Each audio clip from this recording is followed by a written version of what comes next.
ഇപ്പോൾ തൃശൂർ DCC മുൻ president Jose Vallur ചേരുന്നുണ്ട് ടെലിഫോൺ ലൈനിൽ തത്സമയം.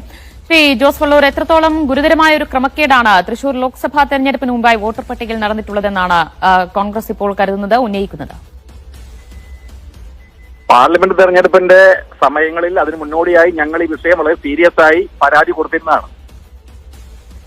ഒരുപാട് ബൂത്തുകളിൽ തൃശൂർ പാർലമെന്റിന് പുറത്തുള്ള വടക്കാഞ്ചേരി, ചേലക്കര, കുന്നംകുളം, അതുപോലെ ചാലക്കുടി, കയ്പമംഗലം, കൊടുങ്ങല്ലൂർ, ഈ 6 നിയോജക മണ്ഡലങ്ങളിലെ BJPയുടെ ഒരുപാട് കള്ള വോട്ടുകൾ തൃശൂർ ഫ്ളാറ്റ് കേന്ദ്രീകരിച്ച് ചേർത്തിരുന്നു. ഇപ്പൊ ഫോർ എക്സാമ്പിൾ അയ്യന്തോള് തൃശൂർ കോർപ്പറേഷനിലെ 39ാം ബൂത്തിൽ 79 വോട്ട് ഞങ്ങൾ കണ്ടെത്തി. ആ 79 വോട്ടിനെതിരെ ഞങ്ങൾ പരാതി കൊടുത്തപ്പോ ആ പരാതിയുടെ അടിസ്ഥാനത്തിൽ അവർക്ക് 79 പേർക്കും വോട്ട് ചെയ്യാൻ സാധിച്ചില്ല. പക്ഷേ തൊട്ടപ്പുറത്തെ 36ാം ബൂത്തിൽ ഇതുപോലെ തന്നെ 109 വോട്ടുകൾ ഞങ്ങൾ കണ്ടെത്തി. അതിന് പരാതി കൊടുത്തപ്പോൾ ആ പരാതി കേൾക്കാനോ ആ പരാതിയിൽ പറയുന്ന കള്ള വോട്ടർമാരെ ഒഴിവാക്കാനോ കളക്ടറോ ബന്ധപ്പെട്ട തെരഞ്ഞെടുപ്പ് കമ്മീഷൻ തയ്യാറായില്ല. അവരൊക്കെ വോട്ട് ചെയ്തു. അപ്പോൾ തൃശൂർ ജില്ലയിലെ 1275 ബൂത്തുകളാണ് തൃശൂർ പാർലമെന്റിനകത്തുള്ളത്.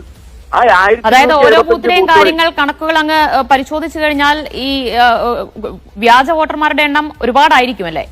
വ്യാപകമായി വ്യാജ വോട്ടർമാരെ ചേർത്തിയാണ് BJP ജയിച്ചത് എന്നുള്ള കാര്യം തെരഞ്ഞെടുപ്പിന് മുൻപേ തന്നെ, റിസൾട്ട് വരുന്നേക്കാൾ മുമ്പേ തന്നെ, പോളിംഗിന് മുമ്പേ തന്നെ ഞങ്ങൾ പരാതി കൊടുത്തിരുന്നതാണ്. വോട്ടിംഗ് മെഷീനിലെ കണക്കെടുത്ത് സംബന്ധിച്ച് ഞങ്ങൾ പരാതി കൊടുത്തിരുന്നു.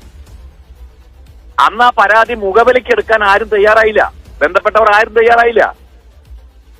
ആധികാരികമായി ഇതിന്റെ തെളിവുകൾ സഹിതം ഞങ്ങൾ പരാതി കൊടുത്തതാണ്. അന്ന് ബന്ധപ്പെട്ട കളക്ടറെ BJPയുടെ നേതാക്കന്മാര്, ഹൈ ലെവൽ നേതാക്കന്മാര് വിളിച്ചതും സംസാരിച്ചതൊക്കെയുമായി ബന്ധപ്പെട്ട വിവാദം അന്ന് കേട്ടിരുന്നു. അപ്പൊ അതും ഇതും ചേർത്ത് വായിക്കുമ്പോൾ ഒരു കാര്യം വളരെ വ്യക്തമാണ്. BJP ജയിച്ചത്, സുരേഷ് ഗോപി ജയിച്ചത് കള്ള വോട്ടിന്റെ അടിസ്ഥാനത്തിൽ ജനാധിപത്യം അട്ടിമറിച്ചാണ് എന്നുള്ളതിൽ ഒരു തർക്കം